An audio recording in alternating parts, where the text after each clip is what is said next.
And welcome to our 21st annual Passover Feast of Unleavened Bread. This is part 9 of Preparing for Rulership. Passover is a feast commemorating the night when Yahweh killed the firstborn of the Egyptians, passing over the houses of the children of Israel. Yahweh killed the firstborn of the Egyptians' houses, and any Israelite that didn't stay inside, like he said, to free us. And that's what this season is about, to understand that it was you who was in bondage under Pharaoh in Egypt. Just as it is you that is in bondage in America. Are there any of you who think you're free in America? How many people feel like you're free in America? I got some smart people here, you know that? I don't even have to waste my time talking about the fact that you're not free. You already know it. Everything I say is in the Bible. The entire festival of 7 days following Passover is a feast of unleavened bread. Passover is 1 day, then you have 7 days, feast of unleavened bread. So we celebrate a total of how many days? 8. It begins on the evening of the 14th day of Abib. The Jews say Nisan, but the Bible says Abib. So what do we use? Abib. You see, we're the only ones that come together from around the world because Yahweh said that's what you ought to do. Deuteronomy 15. So all have to come where I choose to place my name. Deuteronomy chapter 16, verse 15. Read. 7 days shalt thou keep a solemn feast unto Yahweh thy God in the place which Yahweh shall choose, because Yahweh thy God shall bless thee in all thine increase, and in all the works of thine hands.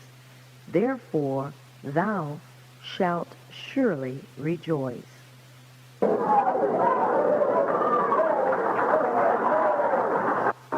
In order to be blessed, in order for all that you set your hand to be blessed, you must do as Yahweh instructs.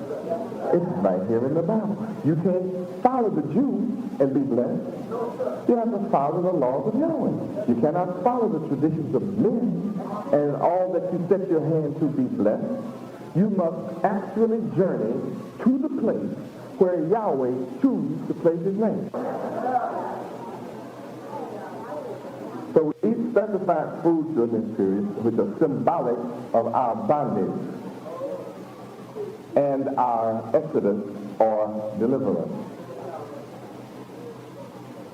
And you have to admit we need deliverance in America. We need a liberator.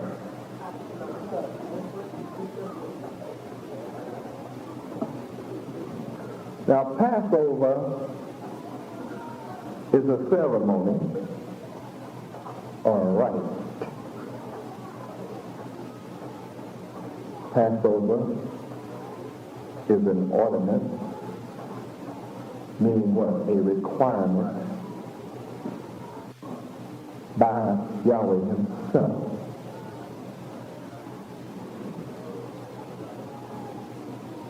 Just as the Jews remind everybody about the Holocaust every month, every week, movies, everything, then we ought to keep in our minds the high holy days of Yahweh so we won't forget that we need deliverance.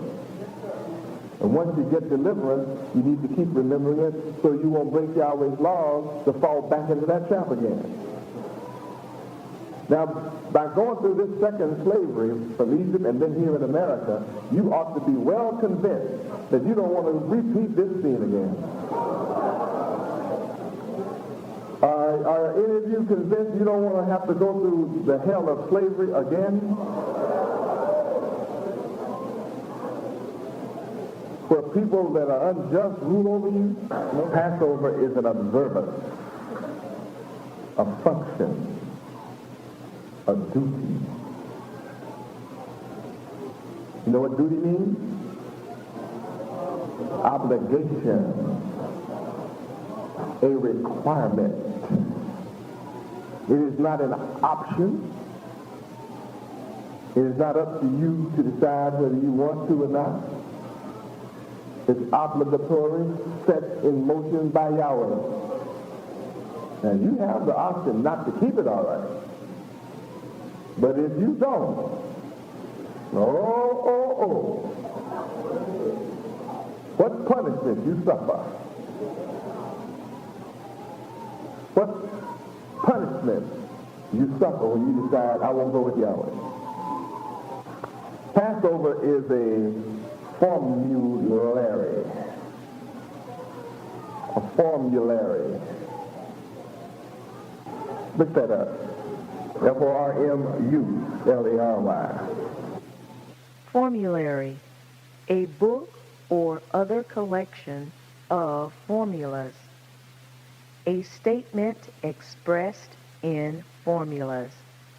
A formula, a book containing the names of pharmaceutical substances and listing their uses.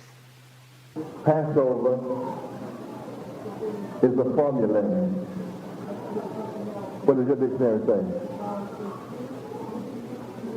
Ecclesiastes? All right. Prescribed form used in the service of a church or religious structure.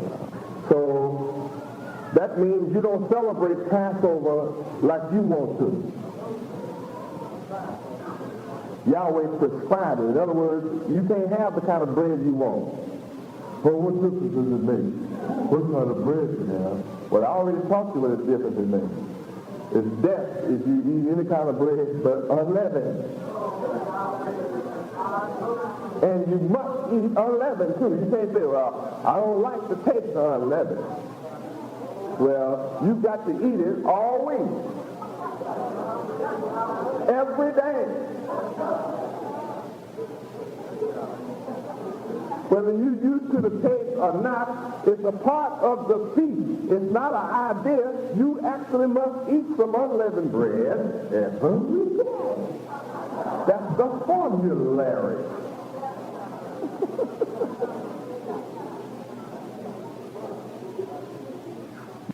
You were on the desert and all you left with was some unleavened dough, huh? You ate it, you would eat it every day. Don't tell me you'll be sophisticated and highfalutin and tell me about some taste. When you get hungry, you'll eat some unleavened bread.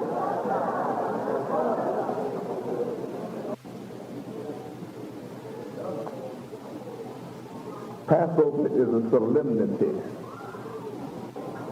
Anybody want to be educated tonight? Well, I'm educating you. Solemnity, look it up. Solemnity.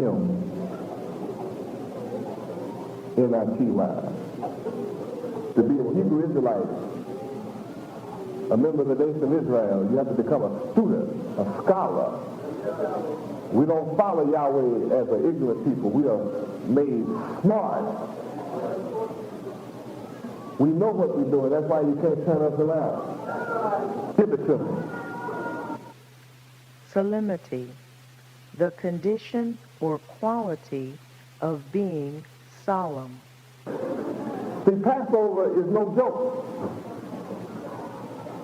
Feast of Unleavened Bread is not a joke. See, I notice I put the word in the correct form. I put it in the correct sense. See, it's your duty to perform Passover with solemnity. And until you get the definition, see, you didn't know what I was saying. Now you can go tell somebody. I went to Passover and I performed my duty with solemnity. I performed my duty of the formulary with solemnity. Get heavy,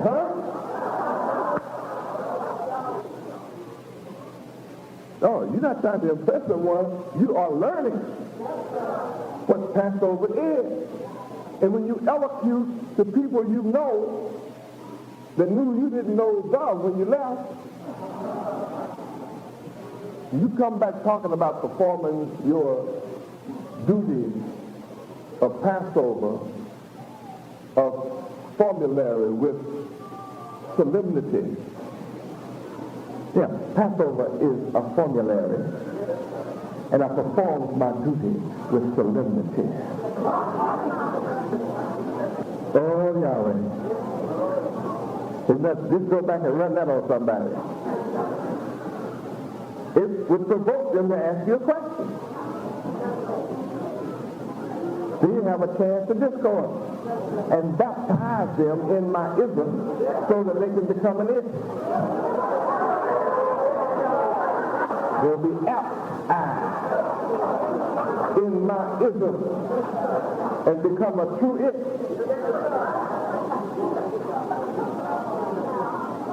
And then you will cause everybody to become congruent. But they will be mathematically sound, coming to the right conclusion. You'll be able to prove your answer.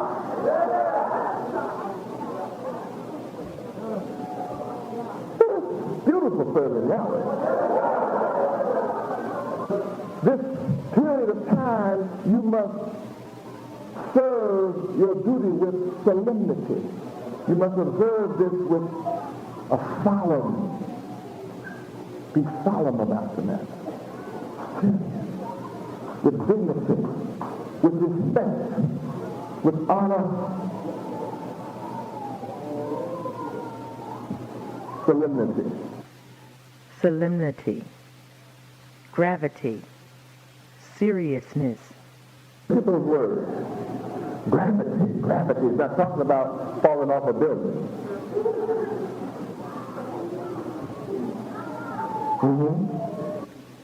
A solemn observance or proceeding. A solemn observance. A solemn formulary. A solemn prescription. Dictated, set down, invited, required of Yahweh, our Father. And he said, if you do this the way I'm teaching you, everything you set your hand to will do what? Prosper. How many of you want to prosper? You want riches and money, success and security. All you have to do is follow the laws of Yahweh. Follow the formulary, the observance of Passover and the Sabbath with solemnity and gravity. Serious.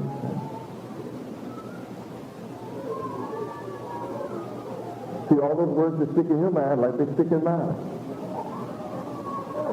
You can do it.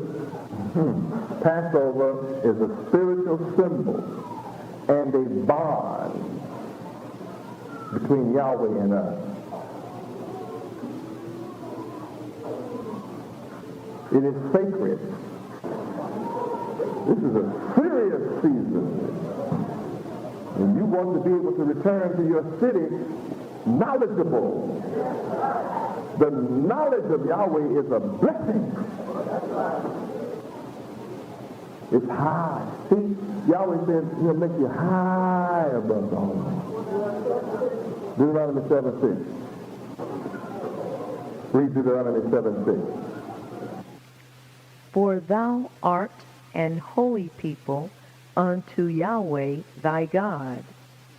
Yahweh thy God hath chosen thee to be a special people unto himself, above all people that are upon the face of the earth. Now listen, I have chosen you for myself. I am attracting you that I want from among my people to be my special people. All of you that receive me and accept me, I have already preordained you to be chosen. I chose you from the beginning. Before the earth was, I chose you.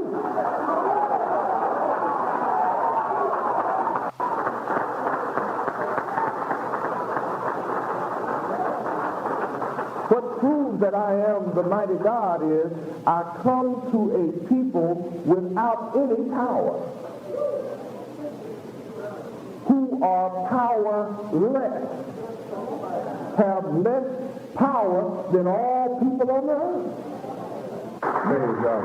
And every single one of you that hear me and receive me and accept me, look what I'm going to do for you in Deuteronomy 17. I'm going to make you high above how many people? All people. Upon what? I take you like silver and gold and I heat you up and I melt you down and I cause that dross, that dirt, those impurities to float to the top, and I sweep that impurities away, and I leave you as pure as fine gold, perfect silver, something that becomes malleable and easily matted out and shaped and formed into priceless beauty before the whole world. And everybody say, that's a precious gift in the hands of Yahweh.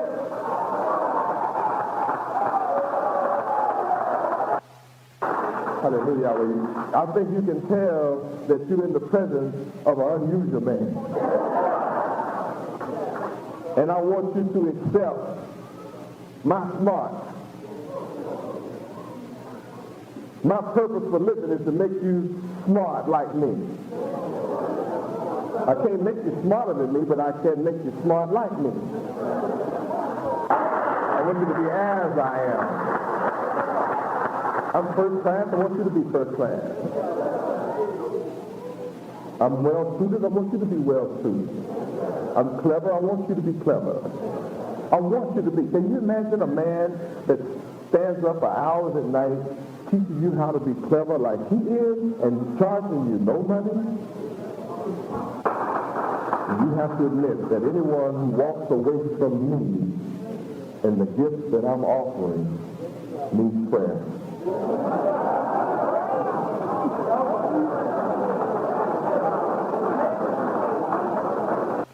I am the genius.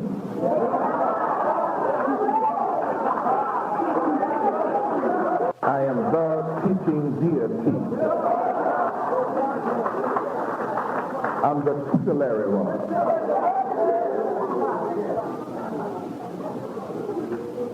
You have to take your pencil and papers out, your encyclopedias and dictionaries out and learn of me. You have to admit, see, don't worry about do you learn as fast as this brother. Forget that. That's a trick of Satan. That's not important. Learn at your rate.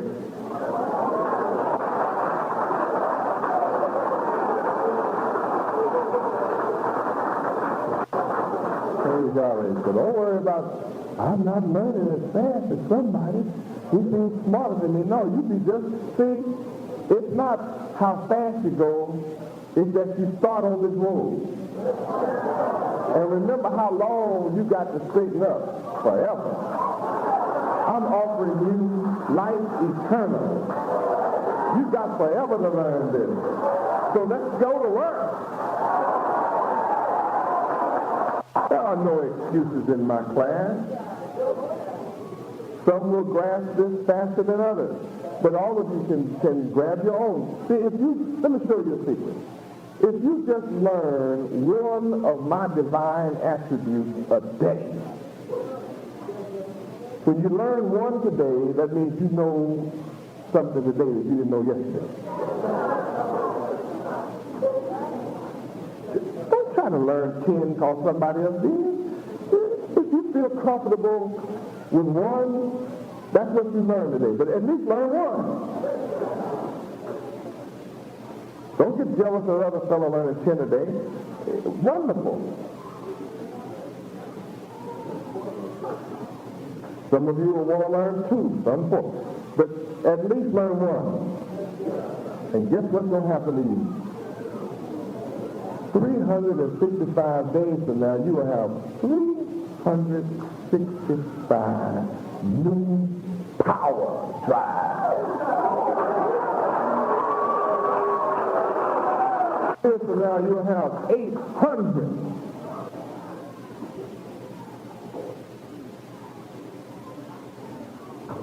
Four years from now, you have 1,600. 8 years from now, you'll have 4,000 power packed wisdom, knowledge, and understanding point of God. You'll have that much of God in you. Just think, today, look how easy it is. Every one of you can remember now observance. You've learned observance tonight already. You've learned formulary. There's a prescribed right formula. And you learned that truth already tonight. And you've learned solemnity. Yeah. And next time you hear sagacious, you'll remember that. I mean, boy, you are something else already tonight. If I quit now, you high above everybody that you know, that you running with, you gonna run this down on your buddies and check that out. Yeah, they'll be saying, hey man, I better go see Yahweh. You getting ahead of me. Does everybody get the picture? No excuses, just one word. And that one will be so good to you. Huh? Nobody can hold you back. This concludes part 9 of Preparing for Rulership.